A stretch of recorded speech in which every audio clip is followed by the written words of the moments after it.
রংপুরের ৩১ নম্বর ওয়ার্ডের শেখপাড়া এলাকার বাসিন্দা আখিদুল ইসলাম মানু ৩টি শেডে প্রায় ৮,০০০ মুরগি নিয়ে খামার শুরু করেছিলেন, কিন্তু পোল্ট্রি খাদ্যের লাগামহীন দাম আর কর্পোরেট কোম্পানিগুলোর সিন্ডিকেটে লোকসানের বোঝা বইতে না পেরে শেষ পর্যন্ত খামার বন্ধ করে দিতে বাধ্য হন। আমার 3টে শেডে মুরগি ধরানোর ক্যাপাসিটি ছিল প্রায় ৮,০০০।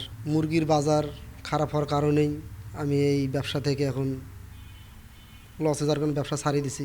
২০০৪ সাল থেকে রংপুরে ব্যাপকভাবে গড়ে ওঠে খামার ভিত্তিক পোল্ট্রি শিল্প। একসময় লক্ষাধিক মুরগির বড় বড় খামারও ছিল এই অঞ্চলে। তবে ২০০৭ সালে অ্যাভিয়ান ফ্লু এবং ২০১৯ সাল থেকে পোল্ট্রি খাদ্যের ধারাবাহিক মূল্যবৃদ্ধি ও কর্পোরেট সিন্ডিকেটে এই শিল্পে নেমে আসে বড় ধরনের ধস। আমরা যে পুঁজি নিয়ে নামছিলাম, পুঁজি আমাদের শেষ, এখন আর আমরা খামার করতে পারতেছি না। টাকা পয়সা, বিদ্যুৎ সবকিছু খরচ বেশি।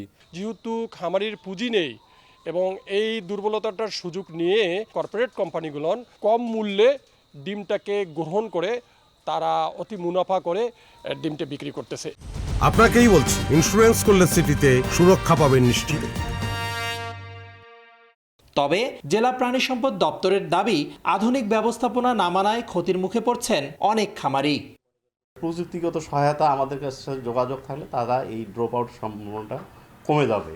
আরেকটি হলো যে তাদের খাদ্য খরচটা কমাতে হবে, তাহলে তাদের আয়টা বাড়বে।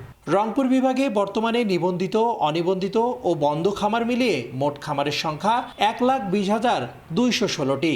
লোকসানের দায়ে এভাবেই মুরগি পালন ছেড়ে দিচ্ছেন খামারিরা। বহুজাতিক কোম্পানিগুলোর সিন্ডিকেটে খাদ্য এবং বাচ্চার দাম বাড়ায় এই পেশা থেকে মুখ ফিরে নিচ্ছেন অনেকেই। রেদওয়ান হিমেল, সময় সংবাদ, রংপুর।